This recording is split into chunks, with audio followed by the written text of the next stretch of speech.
ഇന്ന് തന്നെ ഡൗൺലോഡ് ചെയ്യൂ. കാണൂ നിങ്ങളുടെ ഫേവറേറ്റ് ഷോസ്. ഇങ്ങനൊരു വലിയ പരാജയത്തിന്റെ പാട്ടുകുഴിയിൽ നിൽക്കുമ്പോ സാറിന് ചേർന്ന് നട്ടലിന്റെ സ്ഥാനത്തെ നല്ല വാഴപ്പിണ്ടിയ. അതാവുമ്പോ ഏത് രീതിയിലാണെങ്കിലും വളയ്ക്കാനും ഓടിക്കാനൊക്കെ പറ്റും. ഇനി എന്റെ ഒഴിവാടാ. നീ അഹങ്കാരത്തോട് പറഞ്ഞ നിന്റെ നട്ടല്ലുണ്ടല്ലോ, നിന്റെ തണ്ടല്ലേ, അത് ഒരു വല്ല പട്ടിക്ക് വിട്ടുകൊടുക്കടാ. നിന്റെ ഇപ്പോഴത്തെ അവസ്ഥയിലുണ്ടല്ലോ, പട്ടി പോലും തിരിഞ്ഞു പോകില്ല. കേട്ടോടാ പൊന്ന.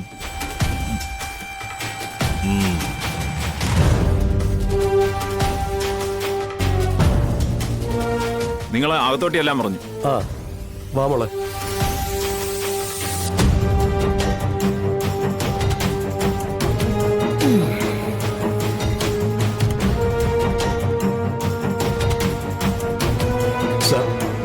നമസ്കാരം സാർ. എന്താടോ സാറേ, ഞങ്ങളുടെ സ്വർണം തിരിച്ചു കിട്ടി.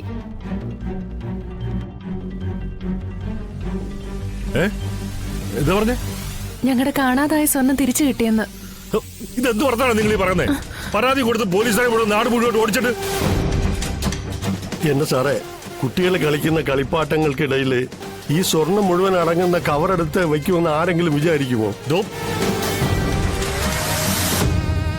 കല്യാണം ഉറപ്പിച്ച വീടല്ലേ, തിരക്കിനിടയിൽ ഞങ്ങളും അത് ശ്രദ്ധിച്ചില്ല.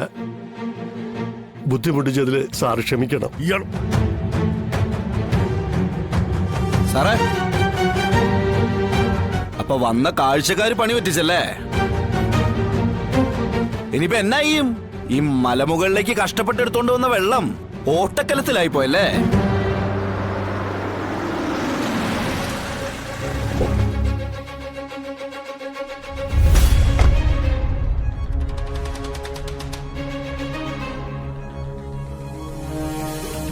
എടോ, നിങ്ങളിപ്പോ ഇങ്ങനെ ഒന്ന് പറഞ്ഞാൽ എന്താ കാര്യം? ഇവിടെ ചാർജ് ഷീറ്റും തയ്യാറാക്കി പ്രതിയെ കോടതി കൊണ്ടുപോകാൻ എല്ലാം ഏർപ്പാടാക്കി വെച്ചിരിക്കുക. അപ്പൊ ഇങ്ങനെ പറഞ്ഞ എങ്ങനെയാ?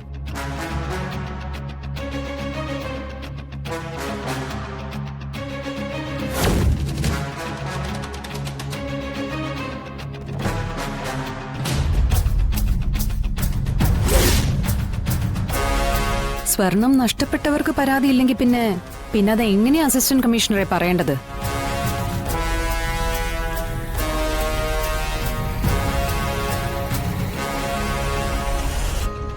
ഇതിപ്പോ ഈ നിൽക്കുന്നവരുടെ സ്വർണമാണ് നഷ്ടപ്പെട്ടത്. അവരൊരു സംശയം പറഞ്ഞതിന്റെ പേരിൽ നിങ്ങൾ ഒരാളെ കസ്റ്റഡിയിൽ എടുക്കുകയും ചെയ്തു. ഇപ്പൊ ഇവര് തന്നെ പറയുന്നു സ്വർണം നഷ്ടപ്പെട്ടിട്ടില്ലാന്ന്. സ്വർണം നഷ്ടപ്പെട്ടവർക്ക് പരാതിയില്ലെങ്കിൽ പിന്നെ പരാതി ആർക്കാ? അസിസ്റ്റന്റ് കമ്മീഷണർക്കോ?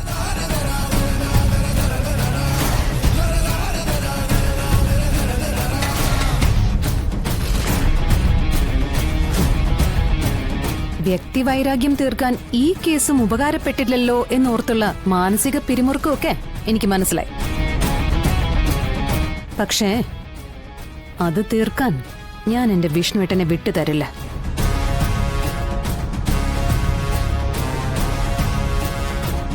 അങ്ങനെ വിട്ടുതരാൻ എനിക്ക് തുണയായി നിൽക്കുന്ന ഈശ്വരന്മാർക്ക് പോലും കഴിയില്ല. അതിന്റെ തെളിവാ ചന്ദ്രബോസെ ഞങ്ങളുടെ ഈ വിജയം.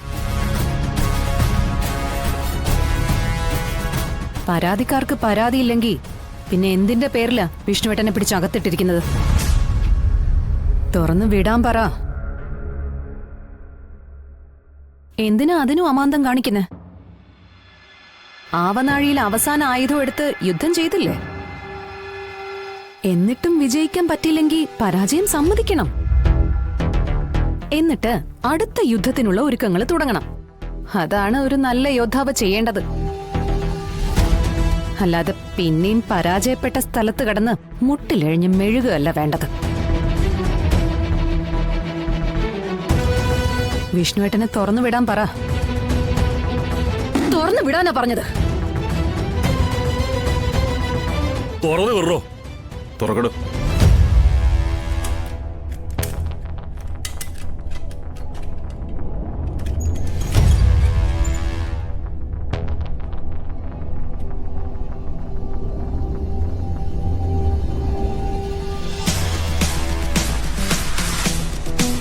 വിഷ്ണുട്ടാ.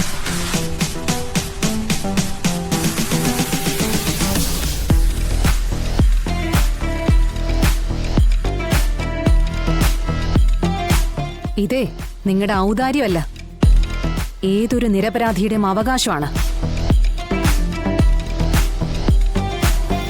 കൂട്ടിലടയ്ക്കാൻ നോക്കിയ കിളി രക്ഷപ്പെട്ടു പോയതിന്റെ പകയും കൊണ്ട് ACP നിൽക്കുന്നെന്ന് എനിക്കറിയാം. അതിനടുത്ത കെണി ഒരുക്കുമെന്നും എനിക്കറിയാം. തൽക്കാലം നമുക്ക് ഈ കളിക്കൊരു ബ്രേക്ക് കൊടുക്കാം, എന്നിട്ട് വീണ്ടും ഒന്നേന്ന് തുടങ്ങാം. എന്താ?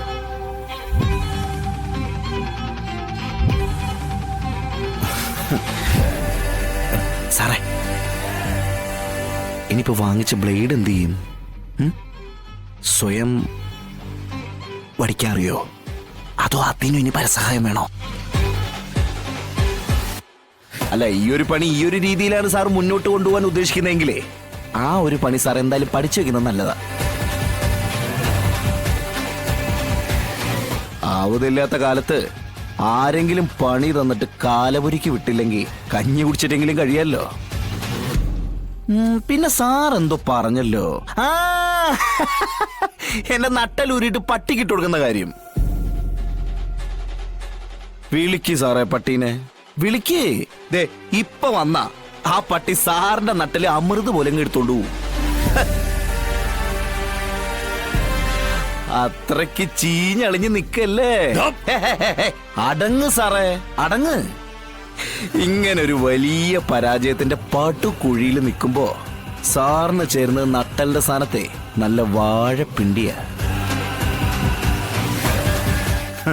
അതാവുമ്പോ ഏത് രീതിയിലാണെങ്കിലും വളയ്ക്കാനും ഓടിക്കാനൊക്കെ പറ്റും. എന്തേ നോക്കണ? ജയിച്ചു എന്ന് കരുത നീ ആളാവണ്ട. ഈ സൂര്യനുണ്ടല്ലോ, അത് ഒരു രാത്രി ഉണ്ടെങ്കിൽ അസ്തമിച്ച് തീരില്ല. അതെ, വീണ്ടും ഉദിക്കും.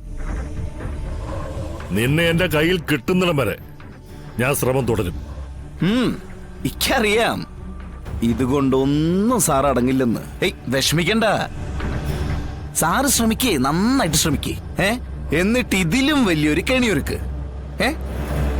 ഞാനിത് പന പോലെ ഇങ്ങനെ മുന്നിൽ തന്നെ നിന്നുതരാം.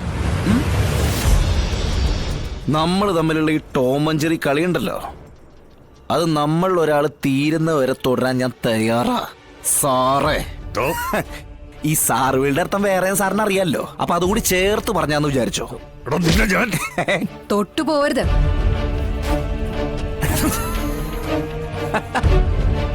കയ്യാങ്കളി വേണ്ടെന്ന് പ്രത്യേകം കമ്മീഷണറുടെ ഓർഡർ ഉള്ളത് മറന്നുപോയാ?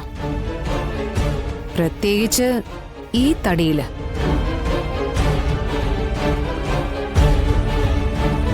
ഇതേ കളക്ടറുടെ പ്രത്യേകം നോട്ടത്തിലുള്ള തടിയാ. ഇതിലൊരു മണ്ണ് നുള്ളിയിടാൻ ചന്ദ്രബോസ് ഇനിയൊരു ജന്മം കൂടി ജനിക്കേണ്ടി വരും. കളക്ടർ ശാലിനി വിഷ്ണുവാ പറയുന്നത്.